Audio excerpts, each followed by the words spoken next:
पाशाभाऊंकडे जातो मी. पाशाभाऊ तुम्हा दोघांची चर्चा ऐकतात या सगळ्याच्यात. पण आता पाशाभाऊ, आपण सगळी पदं बाजूला ठेवूयात. मला ते पाशा पटेल आठवतात जे चळवळीत हाती झेंडा घेऊन कायम घोषणा देण्याच्या बाबतीत पुढे असायचे. आणि शेतकऱ्यांच्या बाबतीत बोलायचं झालं की ते दिल्लीत जाऊनही बोलतात आणि वेळ पडली तर मंत्रालयात जाऊन देखील तासंतास दालनात मंत्र्यांची वाट बघत तिथेही प्रश्न मांडतात. गेल्या काही निवडणुकीमध्ये कांद्याने फार मोठा धक्का दिला बा. आणि हे अजितदादांनी भर व्यासपीठावरती कबूल केलं की बाबा रे, जी काही कंबरड्यात लात बसली ती फार भयानक होती. आणि अगदी विद्यमान मंत्री देखील या सगळ्या निवडणुकीत कांद्याच्या विषयाला घेऊन पडले.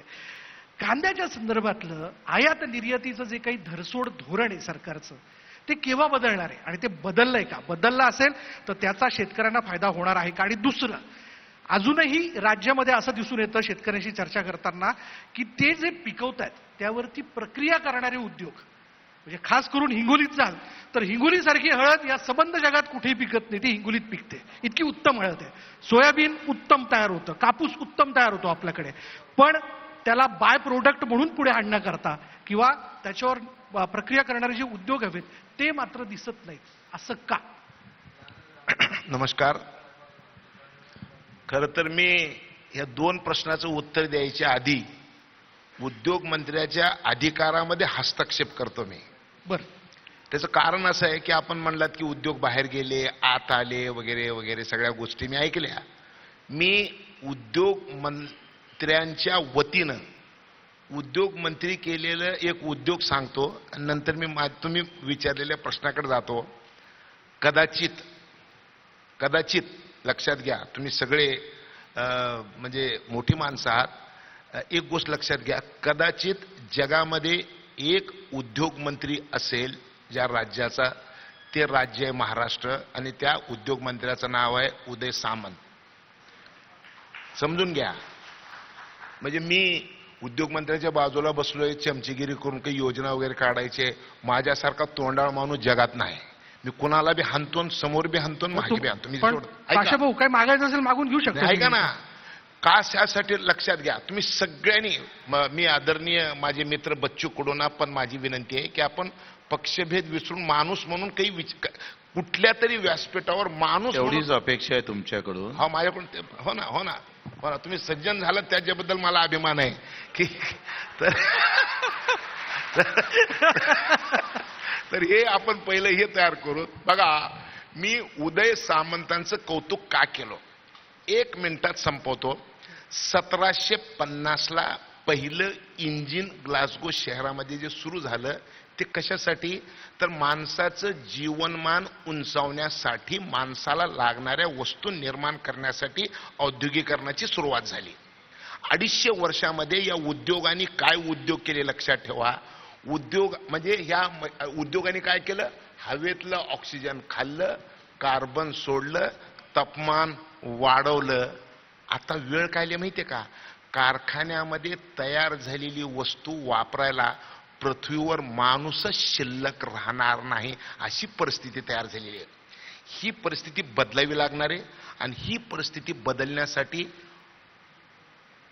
याची देही याची डोळा, जे खऱ्या अर्थानं औद्योगिक धोरण आणायची गरज होती ते औद्योगिक धोरण आणण्याचं काम उदयजींनी केलेलं आहे. म्हणून मला त्यांचं अभिनंदन करायचं आहे.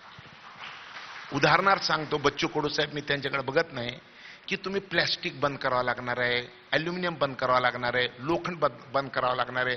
मग करावं लागणार आहे काय, हे का माझा चष्मा बांबूचा आहे, ऐकलं का, माझी घड्याळ बांबूची आहे, माझ्यापाशी 200 वस्तू आहेत बांबूपासून तयार होणाऱ्या.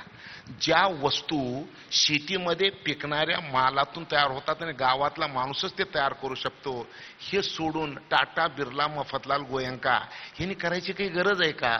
माणूस जात जर वाचवायची असेल, तुम्हा सगळ्यांना एका ओळीत एक गोष्ट सांगतो की 1750ला ज्यावेळेस इंजिन तयार झालं त्यावेळेस 280 ppm कार्बन होतं हवेतलं. कार्बनचं प्रमाण 350 ppm पाहिजे, आता झालं 422 ppm आणि तुमचं माझं अंत 450 ppm ला आहे. IPCCच्या रिपोर्ट प्रमाणे 2050ला 450 ppm होणार आहे. सावध व्हा, 27 वर्षे शिल्लक राहिलेले आहेत. ते चक्र उलट फिरवण्यासाठी परत एकदा उदयजीचं मी मनापासून अभिनंदन करतो. त्यांनी हे औद्योगिक धोरण महाराष्ट्रामध्ये आणलंय. बरं. ठीक आहे. नंबर 1 आता ऐका. कांदा. कांदा कांदा. बोलतो ना. हा. कांदा ही पोट भरायची वस्तू नाही. बर. कांदा ही जिभेची चव बदलणारी वस्तू आहे. पाशा ऐका ना. शेतकरी जास्तीत जास्त अरे जरा पिकवतात. ऐका, अरे जरा ऐका देसाई, मी 50 वर्ष रस्त्यावर बोंबललेलो माणूस आहे या विषयासाठी. ते सांगतो तुम्हाला मी तुम्हाला सामाजिक सांगतो, आर्थिक सांगतो, अजून काही काही सांगतो. वेळ वाढवताय का माझं सांगा. कांदा ही जीवनावश्यक वस्तू नाही का, तर त्याच्यानं पोट भरत नाही, त्याच्यानं चव बदलती. चव बदलणाऱ्या वस्तूवर 3 सरकार पडतात, म्हणून कांद्याबद्दल लोक सावध राहतात. आपण जे कांद्याच्या प्रश्नाच्या संदर्भामध्ये बोलत, होय मलाही वाईट वाटलं. $650 MEP हा. आणि वर 40% ड्युटी. बर. म्हणजे $6,500 जर कांदा जगातला कोण व्यापारी घेणार असेल तर विकायचं, नाही तर नाही. अरे बाजारात $2700 चालू आहे आणि 6,500ची मेक कशासाठी मारली बाबा. मी पंतप्रधानाला भेटलो, मी गृहमंत्र्यांना भेटलो, मी पियुष गोयल साहेबांना भेटलो, परंतु उशीर लागला. हरकत नाही. मला पुन्हा आत्ता जसं उदयजींना मी मार्क दिलो, परवा 20% ड्युटी व्हेजिटेबल ऑइल मध्ये वाढली आणि 550 MEP बर. झिरो झाली. आम्ही मागितली होती निम्मी, पर देशाचे पंतप्रधान नरेंद्र मोदींनी सांगितलं, अरे आधा क्यों मांग रहा है, पूराच मागो. 100 ड्युटी केली. पुन्हा कधी वाढल मला माहित नाही, पण 100 झाली. ठीक आहे. कांद्याचा हा प्रश्न आहे ना. पाशाजी, थांबा एक मिनिट ऐका प्लीज. एक मिनिट शेतकरी ऐका भक्त ना. म्हणून नाही, मोदी भक्त म्हणून बोलत. एक मिनिट ऐका. हा. बच्चूजी, नाही काय बच्चूजी झालंय? एक मिनिट तुम्ही एक सेकंड बच्चूजी एक मिनिट ऐका.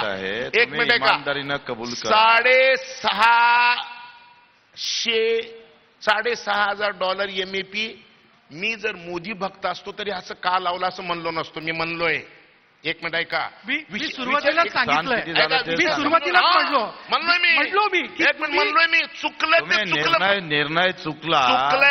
ते चुकलंय म्हणलं बच्चू भाऊ. प्लीज ऐका, प्लीज समजून घ्या. आता बच्चू भाऊ म्हणताय तुम्ही चुकला. अरे नाही. आता म्हणताय. होय, नाही. आता म्हणताय आम्ही तुम्हाला आठवण करून एक दिली मिनिट म्हणून ऐका ना. चुकला. बच्चू भाऊ, मुद्दा पूर्ण करू एक देता. मिनिट ऐका पाशा ना. भाऊ. आयला तुम्ही दोघं बोलताना मी किती शांत बसलो होतो. तुम्ही जरा बसायला शिका ना बच्चू भाऊ. जरा कधीतरी तुमचा वडिलांनी आडनाव कडू ठेवले, जरा गोड वागा ना जरा. तुम्ही नाही, काय नाही. करताय. त्या तुमच्यासारख्या ऐका ना. पाशा भाऊ ऐका ना. तुमच्यासारख्या चळवळीतले ते म्हणून बोलतात ते नाही, लगेच. मला माहिती आहे. हा. माझं बारकं भाऊ हा. आहे. यांचे मोठे भाऊ आणि मी शेतकरी संघटनेमध्ये 30 वर्ष एकत्र काम केलोय. तेव्हा चुळचुळ काय काय करतो तुम्हाला माहितीये. त्याच्यामुळे आम्ही कौटुंबिक संबंध आहेत म्हणून मी काही पण बोलू शकतो. लक्षात ठेवा. नंबर 1, चुकीला चूक आणि बरोबरीला बरोबर म्हणलं पाहिजे. त्याचं नाव पाशा पटेल आहे. मी काय म्हणलं की मी मोदींचं कौतुक का केलं का, तर आम्ही निम्मी मागितली. मी ऍग्रिकल्चर प्राइस कमिशनचा महाराष्ट्राचा चेअरमन म्हणून आणि म्हणलं आधा तो करो यार. त्याने म्हणलं आधा क्यों रे, पुरे का पूरा करेंगे, म्हणून त्यांचं अभिनंदन केलं मी. आणि दुसरं, सोयाबीनच्या संदर्भामध्ये आपण जो प्रश्न विचारलात ते बरोबर आहे. ऑगस्ट 21 मध्ये 11,000 सोयाबीनचा भाव होता देसाई साहेब. बच्चू कडूचं लई मस्त आहे. कधी इकडून कधी तिकडून. ते अपक्ष म्हटल्यानंतर काही चालतंय. बरोबर आहे का. तर तुमचं मस्त आहे, हरकत नाही बच्चू हो. जरा ऐका. परंतु काही विषय जे आहेत ना, आपण माणूस म्हणून, शेतकरी म्हणून मांडले पाहिजे. मला एका गोष्टीचा राग आला का. हा आला का आला. ऑगस्ट महिन्यातल्या 21 मध्ये 11,000 सोयाबीन होतं आणि ते 4,000 झालं. का 4,000 झालं बच्चू भाऊ. 4,000 याच्यामुळे झालं की खाद्य तेलावरचं आयात शुल्क. मी तुम्हाला तुमच्या माहितीसाठी सांगतो, तुमच्यामुळे सगळ्यांना सांगतो मी देसाई साहेब. आपल्या देशाला 260 लाख मेट्रिक टन खायचं तेल लागतं. 100 लाख मेट्रिक टन आपण तयार करतो आणि 160 लाख मेट्रिक टन आपण आयात करतो. आयात कुठून करतो. मलेशिया आणि इंडोनेशियामधून. मलेशिया आणि इंडोनेशियाला आणि भारताचं संबंध काय, पहिलं ते समजून घ्या. बघा, भारतामध्ये 1 हेक्टरमध्ये 4.5 क्विंटल तेल तयार होतंय आणि मलेशिया आणि इंडोनेशियामध्ये 1 हेक्टरमध्ये 50 क्विंटल तेल तयार होतंय. मलेशिया आणि इंडोनेशिया मधलं पामचं जे झाड आहे एकदा लावलं की 100 वर्ष चालतं. त्याला खुरपायची गरज नाही, कुळवायची गरज नाही, फवारायची गरज नाही, काढायची गरज नाही. एकदा लावलं की 100 वर्ष चालतंय. भारतामध्ये प्रॉब्लेम वेगळा आहे. वर्षाला नांगरावं लागते, वर्षाला कुळवावं लागते, वर्षाला पेरावं लागते, वर्षाला फवारावं लागते, वर्षाला काढावं लागते. हे सगळं खेळ आहे. 4.5 क्विंटल वर्षेस 50 क्विंटल ही लढाई आहे. मग त्याचा तेल माझ्या देशात येणारा आयात शुल्क वाढवल्याशिवाय माझ्या देशातला शेतकरी वाचू शकत नाही. काळावरची म्हणजे आता ऐकून घ्यायचं. एक प्रश्न विचारणं सोपं आहे. मी उत्तर देऊ लागलोय आणि सक्षम राहून उत्तर देऊ लागलोय. मी एक मिनिट, मी शेतकरी आहे, मी शेतकरी एक मिनिट. तुम्ही दोघेही शांत बसा. ठेवू नाही का? मी तुम्ही दोघेही शांत बसा. ऐका जरा. हे राज्य मूल्य कृषी मूल्य आयोगाचे अध्यक्ष एक मिनिट आहेत. ऐका. मी इकडे खऱ्या इकडे का तुम्हाला इकडे का माणूस 7,000 रुपये भावाची शिफारस केली आणि 5,000 जाहीर केले. याच्यावर बोला. अरे तेच बोला. बजेटमध्ये पैसे नसतात. मुद्दा पूर्ण करा. राज्य माझं झाल्यावर बोलायला लावा ना यार. काय कमाल तुम्ही आहे. मार मलेशियन हे सांगायची गरज नाही हो. हे एवढं कशाला सांगतोय तुम्ही? आम्हाला काय मूर्ख अरे बनवता का? समजून घ्या रे बाबा.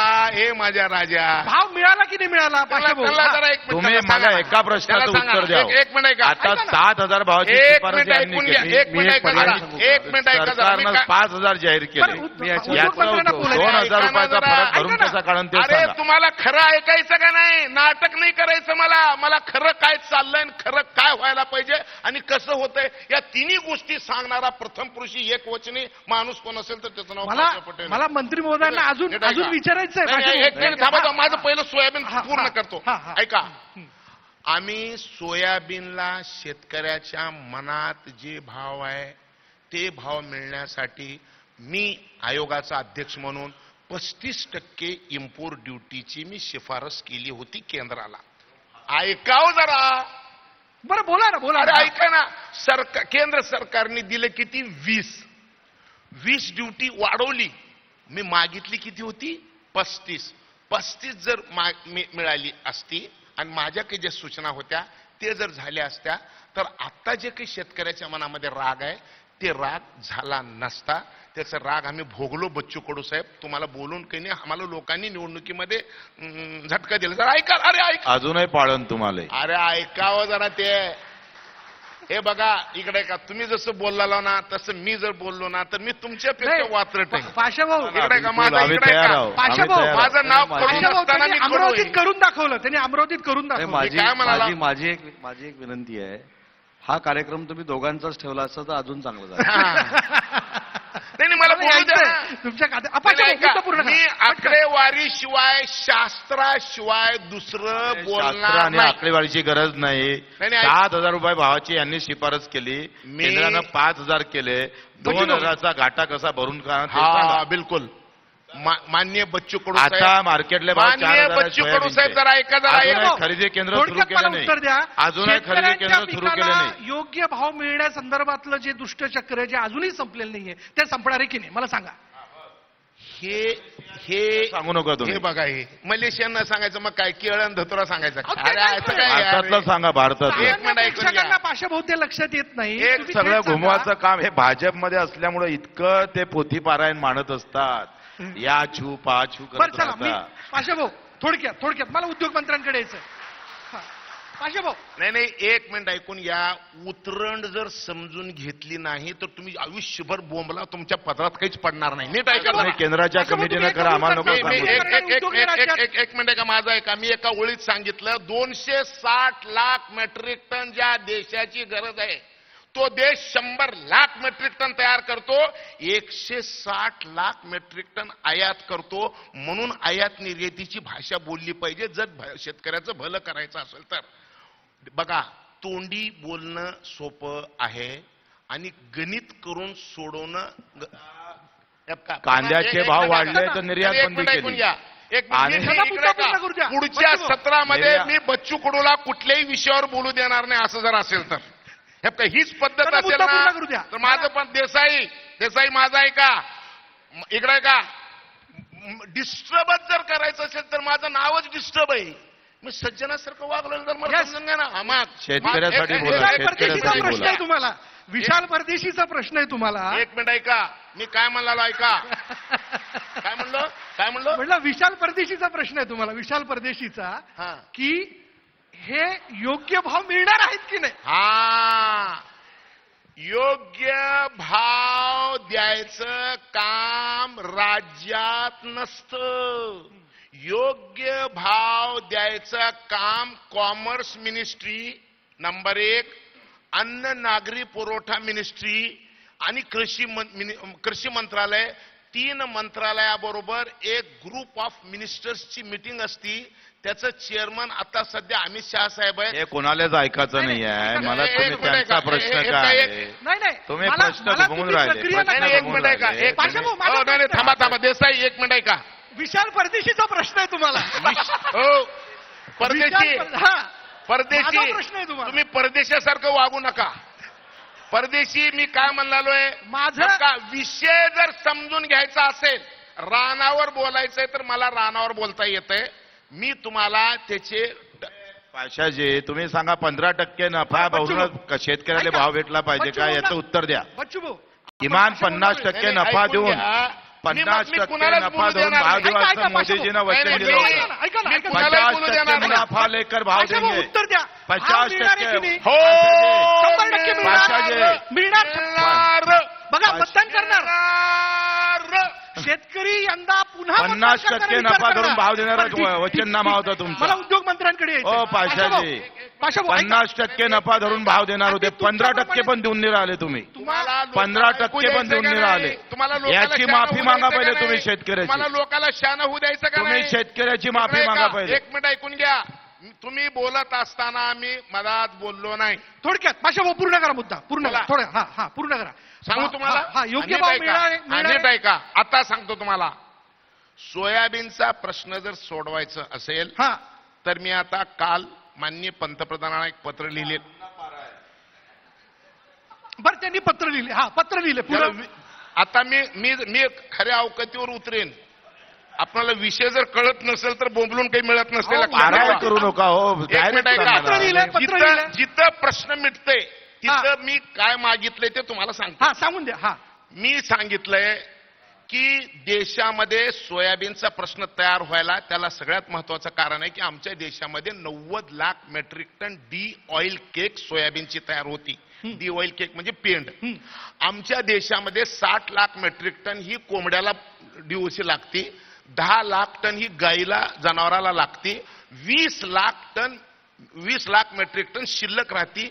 ते सोयाबीनला भाव मिळू देत नाही. त्याचं कारण 1 क्विंटल सोयाबीन गाळलं तर 18% तेल निघतंय आणि 82% पेंड निघते. जर ऐका ना एक मिनिट. काय अरे करायला ऐका ना. पाहिजे? काय करायला अरे पाहिजे? ऐका ना.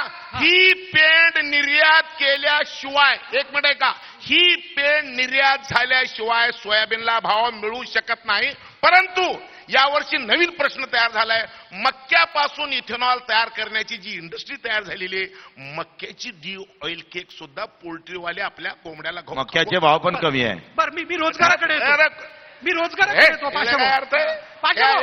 नाही इकडे ऐका. अरे ऐका हा, ना. ऐका. प्रॉब्लेम बोला. आहे का? हा बोला बोला. 15 लाख मेट्रिक टन मक्याची डी ऑइल केक बाजारामध्ये नवीन प्रश्न तयार झालेला मक्याचे आहे. भाव हमी भाव 20 अधिक 15 जेवढे 25 पाशा- lakh metric ton D oil cake stock झालेले आहे बाजारामध्ये. बर. या डी ऑइल केकला कमीत कमी 10% एक्सपोर्ट इन्सेंटिव्ह देऊन ती निर्यात झाल्याशिवाय आपल्या देशातल्या सोयाबीनच्या दराचा काय प्रश्न झालंय? मिटणार नाही. ही काळ्या पाशाजी- दगडावरची पांढरी रेग आहे. बर, हा आणि उपाय. म्हणून- जरा ऐका ना जरा. हा उपाय. जरा ऐका ना जरा एक हा, मिनिट. हा. जर या प्रश्नाचं उत्तर जर शोधायचं असेल, हा प्रश्न जर मिटवायचा असेल, बर. तर मी तुम्हाला एका ओळीमध्ये उत्तर सांगतोय बर. की 10 ते 15% एक्सपोर्ट इन्सेंटिव्ह मधून 10 ते 15 कापसाचं काय, लाख पाशाजी? डी ऑइल केक कापसाचं काय? एक्सपोर्ट करावी लागणार आहे. कापसाचं काय? आणि कापसाकडे ती- येतो ना मी. उद्योग मंत्र्यांच्या पुढे मला रोजगार अरे हे विचारायचा आहे. पूर्ण तर होऊ द्या ना. हा, हा, बोला बोला बोला. संत्र्याचं काय? हा बोला बोला. कापसाचं काय? केळीचं काय? मग मी म्हणतो संत्र्याचं काय? बच्चू कडूचं काय? सोयाबीनचं काय? नाही, आता ज्वारीचं ऐका, आता मला काय? विषय तुरीचं करावा काय? लागेल तुरीवर तुम्हाला. इकडे ऐका. तुरीवर 2,000 रुपये भाव कमी तुमच्या दिले. सगळ्या तुरीवर बच्चू 2,000 कडू. रुपये भाव मी कमी दिले तुमच्या तुम्ही. सगळ्या प्रश्नाची 2,000 उत्तरं रुपये देऊ भाव शकतो. कमी पण दिले ऐका, तुम्ही. ऐका. तुम्ही जरा- 2,000 रुपये भाव कमी दिले पाशाजी. अरे ओ, आवाज तर कुणालाही मोठा करता 2,000 रुपये भाव मी कमी काय दिले म्हणालो? तुम्ही. मी अहो, सगळ्या संबंध महाराष्ट्र तुम्ही पाहतोय 2,000 रुपये आपल्याला. भाव कमी दिले. संबंध मला महाराष्ट्र पाहतोय. सगळ्या- पाशा भाऊ. तुम्ही राज्य मूल्य आयोगाचे आता इकडे अध्यक्ष का? असताना कमी भाव इकडे का? भेटले. पाशा भाऊ.